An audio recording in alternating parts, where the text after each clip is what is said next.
is going on, fellow veterans, insiders? I am joined today again by my awesome special guest, my brother from another mother, Marine Corps veteran, former VA Raider, our superhero, Coach Darrell D-Mac McDonald.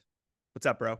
Hey, everybody's superhero. I don't know about that, but yeah, for sure. So those of you who don't know, I was a VA Raider for 6.5 years out of an 11-year career with the VA.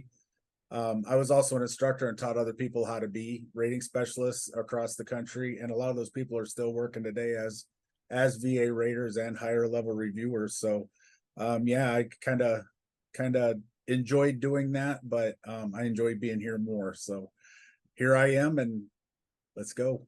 That's awesome, man. And, we are so blessed, D-Mac, to have you as a part of a VA Claims Insider, helping our teammates, helping our veterans, your own clients, helping me, right? I mean, everything regarding our brand, our education and training. Having somebody like you with us is just a blessing beyond measure. I mean, I can't explain it any more than that. And so, thank you, man, for being here and for your heart. I know how much you care about serving veterans and doing the right thing, and I think y'all know that too, following this channel. So, what the heck are we talking about today? Let's jump into this. We don't want to be too long-winded. We are talking about expert tips and strategies for your VA claim for PTSD. Okay, we're going to deep dive everything you actually need to know, not the BS you might have seen online about what other people are saying. We're going to share the down and dirty, the tips and strategies that you actually need to know to either prove service connection for post-traumatic stress disorder, meaning you can be eligible for VA disability benefits, or perhaps you already have a VA rating for PTSD, but you don't think you're rated correctly, meaning you're underrated and you think you deserve an increase in your PTSD rating and benefits. We're going to talk about that as well. But first, let's go to the very beginning. DMAC, can you help educate us? What are the different types of PTSD claims? Right. So first off, PTSD goes all the way back to the Civil War. It's gone by different names, but currently there are four types of PTSD claims. We have PTSD combat, we have PTSD non-combat, and then we have PTSD personal trauma, and PTSD military sexual trauma. So there are four different types of PTSD. Interesting. Can you talk us through, like, what is and I'm going to use me as a perfect example. Okay. I was in Afghanistan in 2011. We took a lot of indirect fire. Okay. I wasn't, outside the wire, kicking indoors, shooting people, right? I wasn't in direct face to face combat with the enemy. But I think a lot of people who served in Iraq, Afghanistan, the 20 years of war, anybody who deployed in some of those hairy, war zones, at least experienced indirect fire, rockets, mortars. Can you discuss the different, like, what qualifies as combat PTSD versus non-combat? Yeah, absolutely. So back in July of 2010, I think it was July 13th, 2010, the VA decided that just in your situation exactly, that people experience traumatic events without necessarily being directly involved in combat. Being directly involved in combat usually results in getting one of those combat medals, a combat infantryman's badge, combat action ribbon, combat action badge, Purple Heart, something along that line. And that would indicate that you were in direct combat. So that would be the PTSD combat. Now, the PTSD non-combat would be a situation like yours, where you're on base, incoming mortars, something happens where you have fear of hostile military action. That would be more of a non-combat type situation. Interesting. Yeah. And so, fellow vets, by the way, it doesn't matter what type of PTSD you have or what type of PTSD the VA rates you for. They're all rated the same, whether it says, you look in your va.gov profile and it says PTSD combat, it says PTSD non-combat, it says PTSD MST, military sexual trauma, assault. it doesn't matter what type you have or what you're rated for.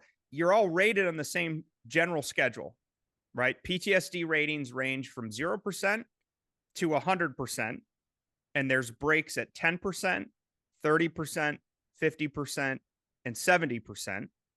The interesting thing to note is the average VA rating for PTSD right now is 70%. That's the average. Okay. And the average VA rating for all mental health conditions combined is still 70%. Okay. Which tells me, DMAC, that there's a lot of vets that have serious mental health stuff going on. That's what that says to me. But let's talk about, so we said PTSD combat, PTSD non-combat. Can you touch on the other categories quick on sexual assault, trauma, and then the difference between that and personal trauma? Yeah, absolutely. So the MST claim, or military sexual trauma claim, that is usually when there's some kind of harassment or unwanted sexual advancements or rape, essentially happens. That can create a PTSD situation, and so that is the military sexual trauma aspect of it. Now, personal trauma is different. Personal trauma is more like if you're on base or you're off base and you get assaulted by somebody. That's more of the personal trauma type PTSD. So there is a very distinct difference between the two. But they both still, they still get rated the same way. It's still PTSD, and it's still between 0 and 100% using the 31 symptoms. Absolutely. Got it. That's helpful. So DMAC, for everybody listening, whether, they're currently active duty, they're active duty getting ready to separate or retire, maybe they're already a veteran, maybe they're already service connected for PTSD. Can you walk everybody through what are the general requirements here to prove service connection for PTSD? What do you need to have and what do you need to submit to the VA? For PTSD combat and non-combat, you have to fill out, it's called the VA form 21-0781. It's the stressor verification form. And it requires a lot of detail. You have to narrow down the trauma within a 60-day period. And then if you have names of people who were killed in action, missing in action, injured, things like that, that form would help substantiate that claim for PTSD combat, non-combat. Then when you're talking military sexual trauma or personal assault, then you fill out the VA form 21-0781A or alpha, or I've heard some coaches here refer to it as A for assault. So you fill out that form, same situation. You have to really get into the brass tacks of what happened. And the more detail you provide in these statements, the easier it is for the VA to verify that those situations actually happened. Got it. So they've got to fill out the stressor verification, right? What is a stressor? A stressor would be anytime you feared military, anytime you feared hostile military action or feared for your life, essentially, that would be a stressor. They can range anywhere from witnessing a helicopter crash to having mortars coming in when you're stationed overseas. Y'all, that's powerful. I want to add just a little bit more color to that on this idea of a stressor. Okay. Post-traumatic stress disorder claims are the only mental health condition at the VA that require stressor verification. Okay. PTSD claims, whether it's combat or non-combat, it doesn't matter, require what's called stressor event verification. You have to prove the stressor. The VA has to be able to concede the stressor event. Okay. Now let me just add a little bit more to this idea of a stressor. Okay. And DMAC, you said the buzzwords. Here's what we tell fellow vets who say, hey, I don't know if my stressor is good enough. Does this stressor event qualify me for PTSD? Okay. Here's your litmus test. Did you or did you not fear for your life? It's a yes, no question. There is no maybe. Okay. It's either you did or you didn't. So let me give you an example. You were deployed in Iraq and you took a lot of indirect fire. The sirens went off overhead and you never knew whether you were going to be a smoking hole or not. Okay. You probably feared for your life. You were probably a little bit on edge all the time. Yeah, that's a good enough stressor. Okay. If you were actually engaged in combat with the enemy, did you fear for your life? Probably, right? I'd say yes. You're going to have to answer that question. Let's talk about some non-combat situations. Maybe you were in the Navy. Maybe you were in a hurricane situation, a serious weather incident. People might have died. There may have been situations where you feared the ship was going to sink. Did you or did you not fear for your life? That's ultimately, y'all, the litmus test. The same thing with personal injury, assault, MST. Did you or did you not fear for your life? It's a yes or no question. And I think that's the best gauge that I know of on how to gauge whether your stressor event is good enough for the VA to concede. Anything to add on that, DMAC? Yeah, absolutely. One stressor that I see quite a bit, as not a stressor, by the way, are people who were yelled at during basic training or boot camp. That is a really good example of not a stressor. So stressors have to be verifiable. And the way the VA verifies those stressors, once you fill out that 0781 for combat, non-combat, they send that to a place called the Joint Services Record Research Center, or JSRRC. And JSRRC actually verifies that situation happened. If they can't verify it, then you have to find other means, like maybe some pictures or letters or things like that could potentially help out. But it has to be a verifiable situation. That is so important. Okay, so let's talk about that. Yeah, basic training is traumatic. There's no question about it. Okay, you went through something that normal people don't. But did you fear for your life because you were getting yelled at in basic training? Okay. I'm going to let you answer that. I think I know the answer, but I'm going to let you answer that question for yourself. Okay. That's a great point. Yeah.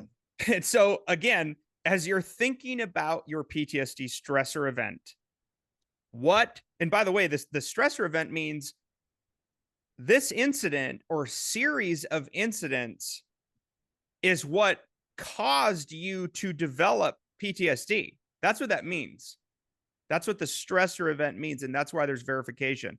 As DMAC said, if the JSRRC can't verify it, you need to be thinking about how else could I potentially verify this stressor with the VA? Do you have pictures? Do you have KIAs? Are there news articles written about this incident that you can search for on the Google machine? Do you have contemporaneous journals, notes, diaries? I kept a journal of my time in Afghanistan, and I documented all this stuff. I had absolutely no idea at the time that would be useful. That isn't why I wrote the journal. It was, I wanted to keep, a personal note and inventory of what it was like to be deployed in Afghanistan, what I went through day to day and what I was thinking and feeling.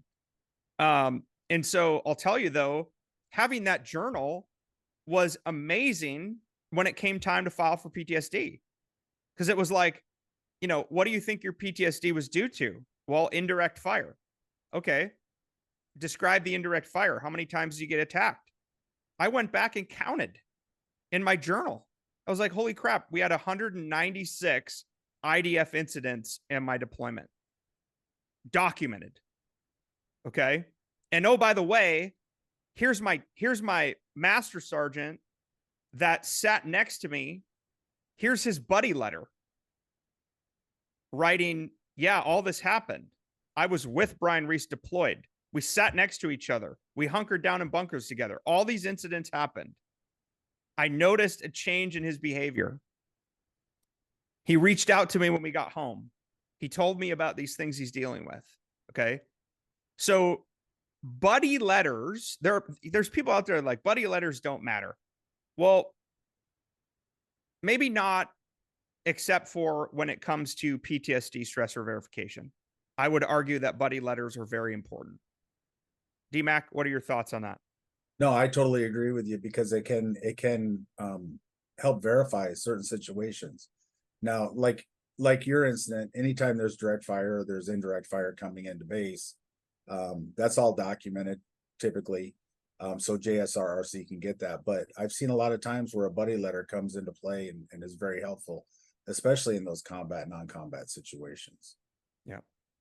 Did you ever see, walk me through your process when you were a raider? Like when you saw a PTSD claim come in, were there specific things that you were looking for? Uh, Diagnosis usually helps out if you have a diagnosis of PTSD. Um, just that stressor verification form. It's all part of the duty to assist 3.159. So if there wasn't an 0781 or an 0781A, and I'm throwing a lot of numbers out here, I know, but if there wasn't that stressor verification form, we would have to develop for that. So having all that stuff up front, having a diagnosis, having that stressor form filled out, having it all submitted at the time of your claim for that fully developed claim, that moves the claim a lot quicker through the progress or through the process. And those verifiable situations, sending them off to JSRC, you usually get a quick return back when there's something that's easily verified. So just make sure you have everything together. Have it all together when you submit your claim. Fully developed claim is the best way to do it. Awesome. How, for anybody listening who thinks they might have PTSD and they don't yet have a diagnosis or they haven't gone to treatment, what would you say to them, DMAC? Oh, get your butt to the doctor. That's exactly what I would say. Go see somebody. And the funny thing with mental health, PTSD, you get so used to living with yourself, you don't understand or you don't see certain things in yourself. So get to the doctor. If you're having a hard time making friends, you're having a hard time keeping friends, any of those symptoms, just get to the doctor, get seen. You think you have it, get seen for it, get seen. Man, I couldn't agree more, y'all. We want y'all to get help. Okay. And so, if you're sitting there struggling on your own and you think you can, tough it out and beat this on your own, or, maybe you're in denial. Maybe you're just in denial that like, nah, I don't have that, or I'm not like that. I'm tougher than that. Look, I think the toughest, most manliest thing you can do is admit you're not okay and be vulnerable enough to get help. That's my definition of toughness. I think that's courage, is being scared and doing it anyway. And so, maybe that's just a little nudge that you need to pick up the phone and call the VA mental health facility nearest you and make an appointment and go in. And don't hold back, y'all. I know this stuff sucks. Like, it's not fun to talk about this. Nobody wants to talk about it. But it can be therapeutic when you actually do get that out to somebody who's a trained specialist. And I'm just going to throw out some things to you. Okay. Maybe these are things that I deal with. Okay. Are you edgy? Are you irritable? Are you angry? Do you have anxiety? Do you have some depression? Are there good days? Are there bad days? Are there more ups and downs than you would like? Okay. How do you sleep? Do you have any strange rituals that are maybe not normal? Like 12 security cameras around your property? Are you constantly checking windows, doors, locks? Do you not feel safe? Are you constantly looking for the exit? Why do you never want to turn your back to situations? Why do you have to sit in a certain spot to know how to get out if something happens? Why are you so suspicious of bags. I'm going to share this in pure vulnerability because maybe this will help some of you. Okay. When I came home from Afghanistan, I remember one time being in downtown Boston, Massachusetts. And if you've ever been to Boston, there's a lot of traffic, there's a lot of people. And it was one of the first times that I was driving an automobile after coming home. And, you know, Boston, New York, they all honk. You know, people have no problem flicking you off. And a guy cut me off and gave me the finger. And I went into full on fight mode. Like, tried to run this guy down. I'm swearing at him, rolling my window down. My wife was legitimately scared. Okay. She'd never seen that behavior before. Okay. So I'm just sharing an example because if any of this stuff is going on, y'all, you might have some mental health stuff going on. Okay. That's one example. Another example, I remember being in downtown Boston. There was a huge 5K and there's people everywhere, 5K race, like a run, walk race. And there's people everywhere. And I remember I couldn't calm myself down from a panic attack, wondering what all these people had in their backpacks. I saw all these people that had backpacks, and well, presumably in hindsight, they're probably water or jogging gear. Okay. But I couldn't shake the thought that maybe it was something other than that, but I didn't know. Full on panic attack. I had to leave and go to the ER. Okay. I couldn't calm down. And I'm sharing y'all some of these things, incidents, triggers, you know, symptoms. You're not broken if you have this stuff. You're not less than if you're dealing with this. It means you're a freaking human. Okay. It means you experience some stuff that normal people don't experience. Okay. But there's a way out. You can get help. Please pick up the phone. You can go to Google. You can type VA mental health facility nearest me. You can pick up the phone. I virtually guarantee if you call that number, you're going to be able to talk to somebody, make an appointment. Okay. DMAC, anything else to add on, you know, sort of just like symptoms and life stuff? No, I think you addressed it great across the board. Those are symptoms for all four types of PTSD, not just the combat, non-combat. The suspiciousness, the memory loss is another one. But when you have friends and family members telling you that something's wrong, that you're not right, listen to them. That's actually how I was in denial too, and my wife is actually the one that got me. You know, she addressed it with me. Hey, your behavior is just a little strange. What's going on? What's going on with you? So yeah, get your butt to the doctor. And it doesn't have to be a VA doctor. You know, if you're in emergency mode, go to the hospital, get seen by somebody. Right? We lose too many veterans every day because people aren't going to the doctor, aren't getting seen by the doctor. They're waiting around for the VA. Don't do that. Get yourself to the doctor. %. In closing, is there anything else we want to add, DMAC, on expert tips for PTSD claims and what somebody should do? Just real quick, I know we didn't cover the MST or the personal trauma. MST and personal trauma are based on markers. So and buddy statements really come into play on those also. If you reported it to somebody right after the incident happened, you have a police report, something like that. You had a sudden duty change, sudden change in duty station. You had, you were getting good fit rep reports, and now you're getting bad ones. All that stuff. So those are markers that the VA looks for. PTSD claims do take a little bit longer than other mental health claims do, but it's important that you get seen. no matter what your mental health condition is, get seen. Yep. Thank you. Fellow vets, again, this is what we do here every day, all day.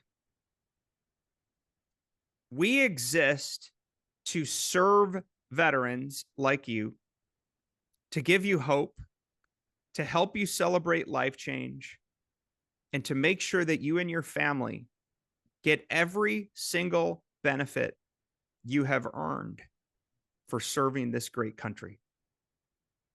That's why we exist. That's why we are here. That's why we get up in the morning. That's why we make these videos. Okay. If you need help, if you're stuck, you're frustrated, you're underrated, you feel alone, you've lost your tribe, okay, get back in the game with fellow brothers and sisters who have been where you are right now, who are trained in my process, who know how to lead you to VA claim victory. Okay. We can help. You can get started free at vaclaimsinsider.com. If you're not ready to join us yet, we've got a ton of free resources. Keep watching us on YouTube. We go live on Facebook every Wednesday at 11 a.m. Central. We're putting out unbelievable blog content multiple times a week at vaclaimsinsider.com/blog. Just keep following along. Okay. And when you're ready to join us, we are here to say welcome home. Okay. Can't wait to serve. Love y'all so much. Thanks, D-Mac. I love you too, bro. Love you. Everybody have a great day. Hang in there. Get help if you need it.